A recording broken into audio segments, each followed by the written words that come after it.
తల్లి మరియమ్మ స్త్రీలందరిలో కంటే కూడా ధన్యురాలు. ఈరోజు మనము ఆలకించినటువంటి ఈ సువిశేష గ్రంథ పఠనము ఎవరి గూర్చి చెప్తూ ఉన్నది? మరియమ్మ గారి గూర్చి చెప్తూ ఉన్నది. యేసుక్రీస్తు ఈ విధముగా ఒకానొక రోజున ప్రజలందరి సమక్షములో బోధిస్తూ ఉండగా ఒక స్త్రీ జనసమూహము నుండి ఎలుగెత్తి, నీకు పాలిచ్చినటువంటి స్తనములు, నిన్ను మోసినటువంటి గర్భము ధన్యమైనది అని చెప్పిందట. సాక్షాత్తు దైవ కుమారుడైనటువంటి యేసునకు అప్పటి వరకు కూడా వాక్య రూపంలో మాత్రమే ఉన్నటువంటి దైవ కుమారునకు తన గర్భమున రూపమునిచ్చింది మరియమ్మ. యోహాను శుభవార్త 1వ అధ్యాయము 1 నుండి మనము చదివినట్లయితే మనకు విదితమయ్యేటటువంటి విషయం ఏమిటంటే, ఆది యందు వాక్యం ఉన్నది, వాక్యము దేవుని యొద్ద ఉన్నది, ఆ వాక్యమే దేవుడై ఉన్నాడు, అదే వాక్యము మనిషై మన మధ్య నివసించాడు అట. వాక్యమై ఉన్నటువంటి దైవ కుమారుడు మనిషై మన మధ్యలో ఏ విధంగా నివసించాడండి? ఎవరి ద్వారా నివసించాడు? ఎవరి ద్వారా ఈ లోకానికి వచ్చాడు? ఎవరి ద్వారా? మరియ తల్లి ద్వారా మాత్రమే వచ్చాడు. మరియ తల్లి ద్వారా మాత్రమే వాక్యరూపుడై ఉన్నటువంటి దైవ కుమారునకు మరియ తల్లి తన గర్భమున రూపాన్నిచ్చింది. అప్పటి వరకు కూడా దేవుడు అంటే ఈ విధంగా ఉంటాడు, దేవుని యొక్క రూపురేఖలు ఈ విధంగా ఉంటాయని చెప్పి ఎవ్వరూ కూడా చూడలేదు. ఎవ్వరు కూడా దేవుణ్ణి ముఖాముఖి దర్శించలేదు. ఎవరు కూడా దేవుని యొక్క ఆకారాన్ని చూడలేదు. దేవుడికి ఒక రూపం అంటూ ఈ విధంగా ఉంటుందంటే అది ఎవ్వరు కూడా అప్పటి వరకు కూడా కనీ విని ఎరుగినటువంటి ఒక నిజం. అటువంటి నిరాకరుడైనటువంటి ఆ దేవునకు ఆకారాన్ని ఇచ్చింది మరియమ్మ. వాక్యమై ఉన్నటువంటి దైవ కుమారునకు రూపాన్నిచ్చింది మరియమ్మ. వాక్యము లాగే ఉన్నటువంటి దైవ కుమారునకు తన గర్భమున రక్త మాంసములనిచ్చింది మరియమ్మ. అందుకనే ఆమె ధన్యురాలు, అందుకనే ఆమె గొప్పది. స్త్రీలందరిలో కంటే కూడా మరియమ్మ ధన్యురాలు. ఎందుకంటే సాక్షాత్తు దేవుడే మరియమ్మను ఎన్నుకున్నాడు. అందుకని గాబ్రియేలు సన్మనస్కుడు మరియమ్మతో ఈ విధంగా పలుకుతూ ఉన్నాడు. లూకా శుభవార్త 1వ అధ్యాయము 28వ వచనం, దేవదూత వెలుపలికి వచ్చి ఆమెతో, మరియమ్మతో, అనుగ్రహ పరిపూర్ణురాలా, నీకు శుభము, ఏలిన వారు నీతో ఉన్నారు అని పలికింది గాబ్రియేలు సన్మనస్కుడు. ఎవరు ఉన్నారు మరియమ్మతో? దేవుడు, ఏలిన వారు, సర్వ సృష్టికర్త, మరియమ్మను సృష్టించినటువంటి సృష్టికర్త, ఈ లోకం సమక్షంలో ఉన్నటువంటి, ఈ లోకంలో ఉన్నటువంటి సమస్త జీవరాశులను సృష్టించినటువంటి సృష్టికర్త, జనన మరణములను నిర్దేశించగలిగినటువంటి వాడు. ఆ సాక్షాత్తు ఏలిన వారు మరియమ్మతో ఉన్నాడు. అందుకనే మరియమ్మ గొప్పది, మరియమ్మ ప్రత్యేకంగా ఎన్నుకొనబడినది. స్త్రీలందరిలో కంటే కూడా మరియమ్మ ధన్యురాలు. ఈరోజు మనం ధ్యానించేటటువంటి అంశం కూడా అదే, మరియమ్మ యొక్క ధన్యత గూర్చి మనం ధ్యానిస్తూ ఉన్నాం. ఒక స్త్రీ మరియమ్మను గూర్చి ఇంత చక్కటి మాటలు పలికిందంటే ఆమె ఎంత పుణ్యం చేసుకుని ఉండాలి, ఎంత పుణ్యురాలైతే, పవిత్రురాలైతే, ఎంత పరిశుద్ధంగా ఉంటే మరియమ్మ సాక్షాత్తు దేవుని యొక్క మన్నన పొందింది. సాక్షాత్తు దేవుడే మరియమ్మ దగ్గరకు వచ్చి తన యొక్క దేవదూత ద్వారా ఈ వచనములు పలికిస్తున్నాడంటే ఆమె ఎంత పుణ్యం చేసుకుంటే గాబ్రియేలు సన్మనస్కుని యొక్క ముఖాముఖి దర్శనం దొరుకుతుంది. మరియమ్మ చాలా గొప్పది. అనుగ్రహ పరిపూర్ణురాలా, నీకు శుభము, ఏలిన వారు నీతో ఉన్నారు అని చెప్తున్నాడు గాబ్రియేలు సన్మనస్కుడు. పవిత్రాత్మ సర్వేశ్వరుడు నిన్ను నీపై వేంచేసి వచ్చును, మహోన్నతుని యొక్క శక్తి నిన్ను ఆవరించును. మరియమ్మతో ఎవరు ఉన్నారు? సాక్షాత్తు ఏలిన వారు ఉన్నాడు. త్రిత్వైక సర్వేశ్వరునిలో మొదటి వ్యక్తి. ఎవరి శక్తి మరియమ్మను ఆవరిస్తూ ఉందట? పవిత్రాత్మ శక్తి. త్రిత్వైక సర్వేశ్వరంలో మూడవ వ్యక్తి. పవిత్రాత్మ నీపై వేంచేసి వచ్చును, ఆయన యొక్క శక్తి నిన్ను ఆవరించును, నిన్ను అభిషేకం గావిస్తాడు ఆయన. త్రిత్వైక సర్వేశ్వరంలో మొదటి వ్యక్తి, త్రిత్వైక సర్వేశ్వరంలో మూడవ వ్యక్తి మరియమ్మను అభిషేకించి ఆశీర్వదించి అనుగ్రహించి ఎవరినిస్తున్నాడు? మరియమ్మకు రెండవ వ్యక్తిని ఇస్తూ ఉన్నారు. గమనించాలి.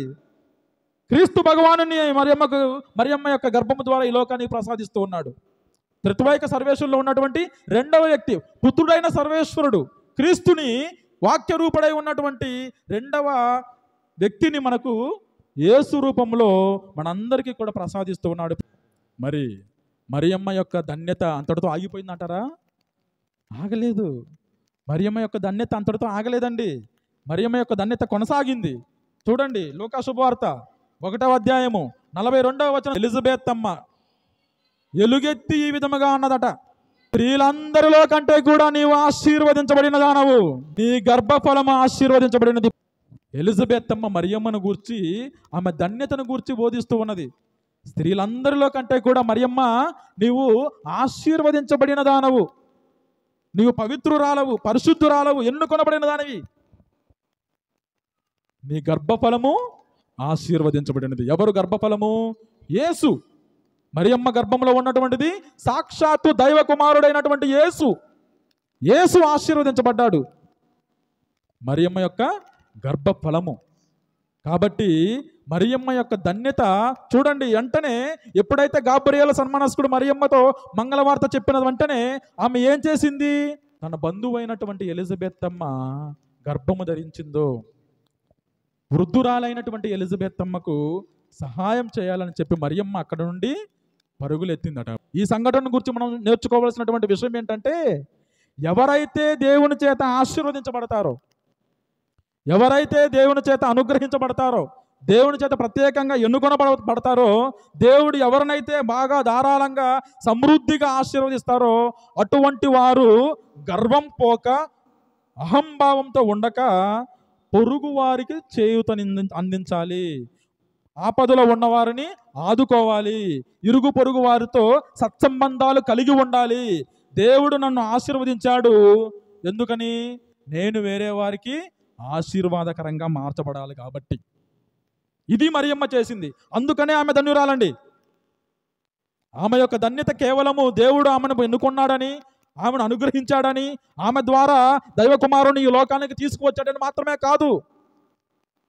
మరియమ్మ యొక్క ధన్యత ప్రజల యొద్దకు వెళ్ళటం ద్వారా తెలుస్తూ ఉన్నది. ఆపదల్లో ఉన్న వారిని ఆదుకునడం ద్వారా తెలుస్తూ ఉన్నది. మరియమ్మ యొక్క ధన్యత ఎంత పరిశుద్ధమైనది, పవిత్రమైనది అంటే ఆమె ఆపదల్లో ఉన్నటువంటి ప్రతి ఒక్కరిని కూడా కనిపెడుతూనే ఉంటుంది. అందుకని కానాపల్లిలో ఏం జరిగిందో తెలుసు కదా. కానాపల్లిలో పెళ్లిలో ఎవరైతే ఆపదలో ఉన్నారో వారిని ఒక కంట కనిపెడుతూనే ఉన్నది మరియమ్మ. గమనించాలి. యేసు చెంతకు వచ్చి, ఇదిగో వారికి ద్రాక్షారసం తక్కువైంది, నాకు తెలుసు నువ్వు చేయగలవని, వారి యొక్క అపకీర్తిని నువ్వు పోగొట్టగలవని, వారిని నిందారోపణల పాలు కావించవని, నీవు వారి యొక్క ఉన్నత స్థితిని కాపాడతావని, వారికి ఏ విధమైనటువంటి కలంకము ఇతరుల ముందు రాకుండా నువ్వు చేయగలవని నాకు తెలుసు, కాబట్టి వారికి సాయం చేయని. ఎవరు వేడుకున్నారు యేసుని? మరియమ్మ వేడుకుంది. మరియమ్మ అందుకనే ధన్యురాలు. ఆపదలో ఉన్న వారిని ఆదుకుంది కాబట్టి ధన్యురాలు. ఇతరుల ఎదుకు వెళ్ళి చేయూతను అందించింది కాబట్టే ధన్యురాలు. అహంభావంతో లేకుండా తగ్గింపు తనముతో పరుల చెంతకు వెళ్ళి సేవలు అందించింది కాబట్టే ఆమె ధన్యురాలు. అంతటితో ఆగిపోయిందా ఆమె ధన్యత? ఆగిపోయిందా అండి? ఆగిపోలా. లూకా శుభవార్త 1వ అధ్యాయము 48వ వచనం. ఏలయన ఆయన తన దాసిరాలు యొక్క దీనావస్థను కటాక్షించను, తరముల వారు కూడా నన్ను ధన్యురాలని పిలిచెదరని ఎవరు పలికారు? మరియమ్మ సాక్ష్యం ఇస్తూ ఉన్నది. దేవుడు మన జీవితంలో చేసినటువంటి మేలులను స్మరించుకోవటం మంచిది. దేవుడు మనలను ఆశీర్వదించాడని 10 మంది వద్దకు వచ్చి దేవుడు చేసినటువంటి మేలులను స్మరించడం మంచిది, సాక్ష్యం ఇవ్వటం మంచిది. దేవుడు చేసినటువంటి మేలులను పొందిన తర్వాత చేతులు కడుక్కోకూడదు ప్రియులారా. దేవుడు చేసినటువంటి మేలులను స్మరించుకోవాలి, కృతజ్ఞతలు చెప్పాలి, 10 మంది ముందుకు వచ్చి సాక్ష్యం ఇవ్వాలి. మరియమ్మ చేస్తున్నది అదే. ఇదిగో గమనించండి, ఇక నుండి తరతరముల వారు నన్ను ధన్యురాలని పిలచెదరు. ఎందుకు?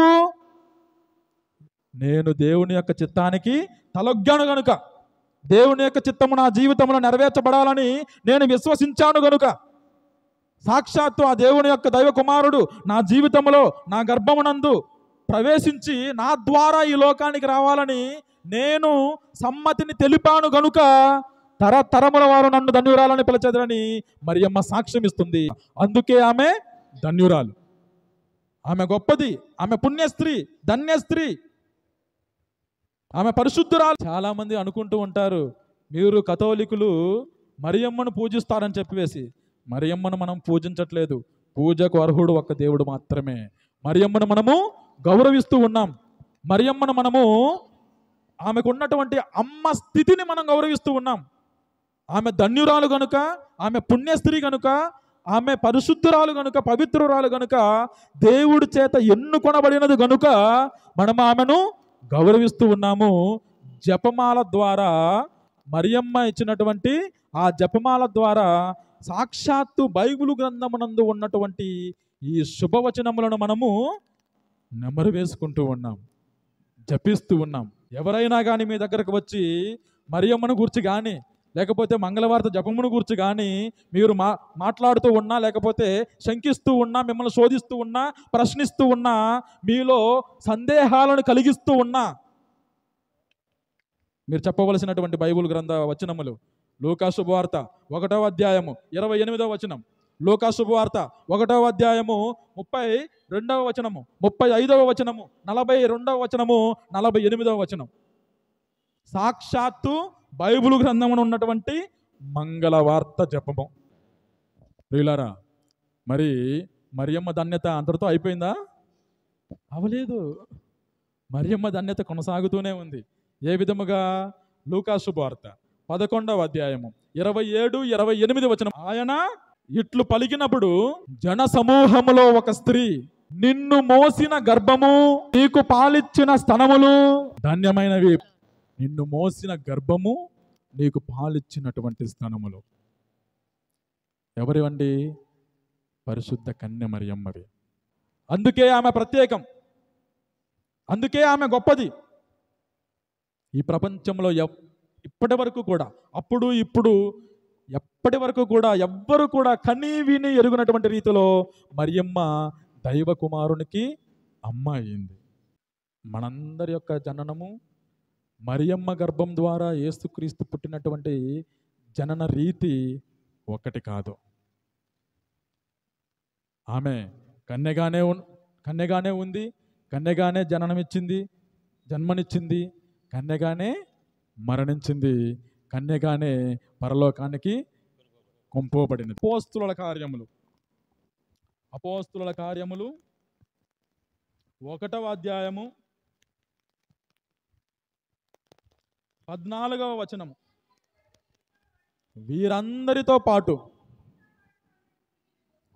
వీరితో పాటు కొందరు స్త్రీలు యేసు తల్లియగు మరియమ్మయు ఆయన సోదరులు ఒక చోట చోడి ఎడతెగక ప్రార్థన చేయుచుండిరి. యేసు పునరుత్థానుడై మోక్షారోహణుడైన తర్వాత మరియమ్మ ఎవరితో ఉంది? తల్లి శ్రీ సభతో ఉంది. గమనించాలి. యోహాను శుభవార్త 19వ అధ్యాయం, యోహాను శుభవార్త 19వ అధ్యాయము 26వ వచనం. తన తల్లియు తాను ప్రేమించినటువంటి శిష్యుడు విలువ దగ్గర నిలిచియుండుట యేసు చూచి, యేసు తన తల్లితో ఈ విధముగా పలుకుతూ ఉన్నాడు, స్త్రీ ఇదిగో నీ కుమారుడు అనెను. ఆ తరువాత శిష్యునితో ఇదిగో నీ తల్లి అని యేసు పలికెను.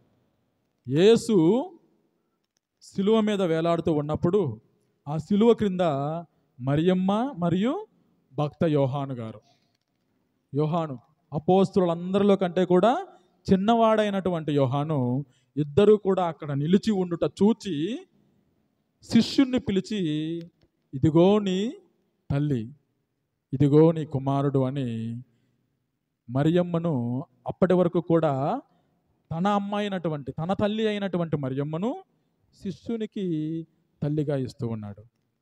ఎవరైతే యేసుక్రీస్తునందు జ్ఞానస్నానము స్వీకరించి తన యొక్క శిష్యరికములో భాగస్థులు అవుతారో వారందరికీ కూడా మరియమ్మను అమ్మగా ఇస్తూ ఉన్నాడు. కానీ మరియమాతను మనము శ్రీసభ మాతగా కొనియాడుతూ ఉంటాం. శ్రీసభ మాతగా, సకల విశ్వాసుల యొక్క మాతగా, మనందరి మాతగా మరియమ్మను మనం కొనియాడటానికి ముఖ్య కారణం ఇదే. ఆమె ధన్యత అంతటితో ఆగిపోలేదు. ఆమె ధన్యత కొనసాగబడుతూ ఉంది, తరతరముల వరకు కొనసాగబడుతూ ఉంది. 2000 సంవత్సరముల నుండి కొనసాగబడుతూనే ఉంది. మరియమ్మ, యోహాను గారు ఎప్పుడైతే మరియమ్మను తన ఇంటికి తీసుకుని వెళ్ళాడో, తన గృహంలోనికి ఆహ్వానించాడో, అమ్మగా ఆహ్వానించాడో, అప్పటి నుండి ఆమె మనందరికీ కూడా యావత్ శ్రీ సభకు ఆమె అమ్మ అయ్యింది ప్రియులారా. అందుకనే పెంతెకోస్తు దినమున సాక్షాత్తు పవిత్రాత్మ సర్వేశ్వరుడు అగ్ని నాలుకల రూపంలో అపోస్తులపై వేంచేసి వచ్చినప్పుడు ఎవరు ఉన్నారు వారితో పాటు కలిసి ప్రార్థన చేయడానికి? మరియమ్మ ఉంది. యేసు ప్రభువు ఉన్నాడా? యేసు ప్రభువు లేడు. యేసు ప్రభువు పరలోకానికి పంపబడ్డాడు, ఆయన పరలోకానికి వెళ్ళిపోయాడు. కానీ అప్పటి వరకు కూడా బిక్కుబిక్కుమంటున్నటువంటి అపోస్తులను, భయంతో చలించిపోయినటువంటి అపోస్తులను, అప్పటి వరకు కూడా ప్రాణాలను గుప్పట్లో పెట్టుకుని దాక్కున్నటువంటి అపోస్తులందరినీ కూడా ఒక గూటికి తీసుకొచ్చింది మరియమ్మ. వారందరినీ కూడా చేరజేసింది మరియమ్మ. ఎవరి దారిన వారు పోయినటువంటి అపోస్తులను మరలా పిలిచి ఒకే గృహములో మేడ మీద యేసుక్రీస్తు చెప్పినటువంటి ఆ 50వ దినమున, పెంతెకోస్తు దినమున అందరినీ కూడా చేరబిలిచి ఒక్కుమ్మడిగా ఒక కుటుంబంగా ప్రార్థన చేసింది మరియమ్మ. గమనించాలి ప్రియులారా, మరియమ్మ యేసుక్రీస్తు యొక్క జననంతో ప్రారంభమైనటువంటి తన ప్రయాణము మరియమ్మ తన యొక్క మరణంతో ముగిస్తూ ఉన్నది. దేవుడికి మాట ఇచ్చింది కదా, లూకా శుభవార్త 1వ అధ్యాయము 38వ వచనంలో మరియమ్మ పలుకుతూ ఉన్నది, ఇదిగో నేను ప్రభుని దాసిరాలను, నీ మాట చొప్పున నాకు జరుగును గాక అని మాట ఇచ్చింది మరియమ్మ. దేవునికి వాగ్దానం చేసింది మరియమ్మ. దేవుని యొక్క సమక్షంలో ప్రమాణం చేసింది మరియమ్మ. మాట ఇచ్చి మడిమ తెప్పనిది మరియమ్మ ప్రియులారా. ఇచ్చిన మాటకు కట్టుబడి ఉండేది మరియమ్మ. ఇచ్చినటువంటి మాటను చిరసావహించి నెరవేర్చింది మరియమ్మ. ఇదిగో నేను ప్రభుని దాసిరాలను, నీ మాట చొప్పున నాకు జరుగును గాక అని మాట ఇచ్చినటువంటి మరియమ్మ చిట్ట చివరి వరకు, తన ఆఖరి తుది శ్వాస విడిచే వరకు తన మాట మీద నిలబడింది మరియమ్మ. అందుకే ఆమె ధన్యురాలు. గమనించండి, అందుకే ఆమె పవిత్రురాలు. అంత గొప్పది మరియమ్మ. దేవునికి చేసినటువంటి వాగ్దానము నా జీవితంలో నెరవేర్చబడాలని ప్రాకులాడింది మరియమ్మ. యేసుతో సిలువ వరకు నడిచింది మరియమ్మ. సిలువ ప్రయాణం చేసింది మరియమ్మ. యేసుని వెన్నంటూ ఉండి ఒక కంట కనిపెడుతూనే ఉంది మరియమ్మ. యేసు బహిరంగ జీవితానికి వెళ్ళినప్పుడు ఆయన ఎక్కడున్నాడా అని చెప్పి అప్పుడప్పుడు చూడడానికి వెళ్ళింది మరియమ్మ. యేసుని వదిలిపెట్టలేదండి. యేసు దేవాలయంలో తప్పిపోయినప్పుడు కూడా మరలా తిరిగి యేసుని వెతకడానికి వచ్చింది మరియమ్మ. యేసుని తన ప్రాణం కంటే మిన్నగా ప్రేమించింది మరియమ్మ. అందుకనే ఆమె ధన్యురాలు. మరియమ్మను లూర్దు మాత అని పిలుస్తాం, లూర్దు నగర్లో వెలిసింది కనుక. మరియమ్మను ఫాతిమా మాత అని పిలుస్తాం, ఫాతిమా నగర్లో వెలిసింది కనుక. మరియమ్మను వేలాంగిని మాత అని పిలుస్తూ ఉంటాం, వేలాంగినిలో ఆమె కనబడింది కనుక. మరియమ్మను చేబ్రోలు మాత అని పిలుస్తూ ఉంటాం, చేబ్రోలులో ఆమె కళ్ళు తెరిచింది కనుక. మరియమ్మను అనేక విధాలుగా ఒక్కొక్క దేశంలో ఒక్కొక్క రీతిగా ఈ ప్రపంచంలో ఆమె ఇచ్చినటువంటి దర్శనాలు ఏ పునీతుడు కానీ సాక్షాత్తు యేసు ప్రభు కూడా ఇవ్వలేదండి. సాక్షాత్తు దైవకుమారుడైనటువంటి యేసు ప్రభువు కూడా ఇన్ని దర్శనాలు ఇవ్వలా ఎవరికి. ఏ పునీతుడు కూడా ఇన్ని దర్శనాలు ఇవ్వలా, ఒక్క మరియమ్మ మాత్రమే తప్ప. అందుకనే ఆమె ధన్యురాలు. దేవుడు ఉన్నాడని చెప్పడానికి దేవుడు పంపేటటువంటి సంకేతం మరియమ్మ. దేవుడు మీ మొరను ఆలకిస్తున్నాడని చెప్పడానికి దేవుడు పంపేటటువంటి సంకేతం మరియమ్మ. దేవుడు మిమ్మల్ని తట్టి లేపడానికి ఇచ్చేటటువంటి వరము మరియమ్మ. అందుకనే జపమాలను జపించేటటువంటి ప్రతి ఒక్కరికి మరియమ్మ ఫాతిమా నగర్లో ముగ్గురు పిల్లలకి దర్శనమిచ్చింది. ముగ్గురు పిల్లలకి దర్శనమిచ్చి ఈ జపమాలను గురించి బోధిస్తూ ఉన్నది. ఎవరైతే జపమాలను జపిస్తారో, ఏ కుటుంబం అయితే జపమాలను జపిస్తుందో, ఏ సంఘం అయితే జపమాలను జపిస్తుందో వారు రక్షించబడతారట. Praise the Lord, praise the Lord, praise the Lord. జపమాలను జపించేటటువంటి కుటుంబము, జపమాలను జపించేటటువంటి వ్యక్తి, జపమాలను జపించేటటువంటి సంఘము సాతాన శక్తులను శోధించుటకు వారు అర్హులవుతారు. వారికి ఆధ్యాత్మిక శక్తిని ఆ దేవాది దేవుడు అనుగ్రహిస్తాడని మరియమ్మ చెప్తూ ఉంది ప్రియులారా. అందుకనే మరియమ్మ ఈ జపమాలను గురించి, జపమాలను ఏ విధంగా సంబోధిస్తుందో చెప్పనా? జపమాల మనందరికీ ఒక ఆత్మీయ ఆయుధం. It's a weapon. It's a weapon to win the temptations.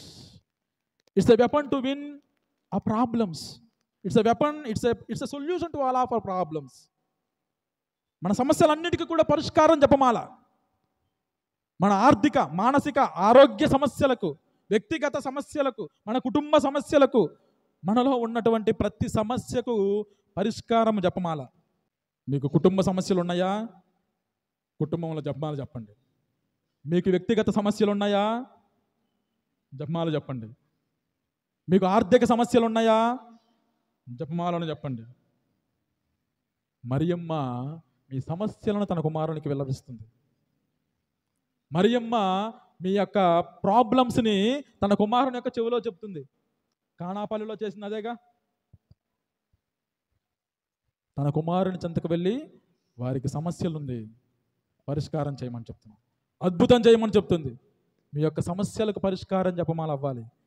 ఈ జపమాల ద్వారా మీరు సకల వ్యాధులకు, సకల సమస్యలకు పరిష్కారమును పొందుతారని నేను కాదండి, సాక్షాత్తు మరియమ్మే ఫాతిమా నగర్లో చెప్పింది. కాబట్టి జపమాలను ముగిస్తూ ఉన్నటువంటి ఈ శుభ సందర్భమున మరియమ్మ యొక్క ధన్యత గూర్చి మనము ఆలకించి ఉన్నాం. ఆమె ఎంత ధన్యురాలని, ఆమెను దేవుడు ఎన్నుకున్నాడని, సాక్షాత్తు దైవ ప్రణాళిక తన జీవితంలో నెరవేర్చబడటానికి ఆమె తనను తాను సంపూర్ణంగా ప్రభునికి అంకితం మనర్చుకుందని మనం ఆలకిస్తూ ఉన్నాం. ఆమె దైవమాత, శ్రీసభ మాత, మనందరి మాత, మనందరికీ అమ్మ మరియమ్మ. అందుకనే ఆమె ధన్యురాలు. తరతరముల వారు నన్ను ధన్యురాలని పిలిచెదరని మరియమ్మ అంది కదా. ఆ తరములో ఒక తరమైనటువంటి మనము కూడా మరియమ్మను ధన్యురాలుగా కొలుద్దాం. ఆమె యొక్క ధన్యతలో భాగస్థులం అవ్వాలంటే మనం కూడా ఏం చేయాలి? ఏ విధముగానైతే లూకా శుభవార్త 1వ అధ్యాయము 38వ వచనములో మరియమ్మ తనను తాను సంపూర్తిగా ప్రభువునకు అంకితమనర్చుకుందో, దేవుని మీద ఆధారపడి జీవించిందో, ఇదిగో నేను ప్రభుని దాసిరాలను, నీ మాట చొప్పున నాకు జరుగును గాక అని మరియమ్మ తనను తాను సంపూర్ణంగా ప్రభునికి అంకితం అనర్చుకుందో, మనము కూడా మనల్ని ఆ దేవాది దేవునికి అంకితం అనర్చుకుందాం. మన కుటుంబాలను, మన తల్లిదండ్రులను, మన తోబుట్టువులను, మన బంధుమిత్రులను, శ్రేయోభిలాషులను, మన యొక్క ఉద్దేశాలను, తలంపులను, మన సమస్యలను ప్రభుని యొక్క పాదాల సన్నిధిలో అర్పిస్తూ మరియమ్మ యొక్క మధ్యస్థ ప్రార్థన ద్వారా ఆ దేవాది దేవుడు మన యొక్క విన్నపములను కూడా ఆలకించాలని, కానాపల్లిలో చేసిన విధముగానే మన జీవితంలో కూడా అద్భుతం చేయాలని, మనల్ని కూడా ఆశీర్వదించి అనుగ్రహించాలని ఈ దివ్య పూజాబల్లో అడిగి వేడుకుందాం.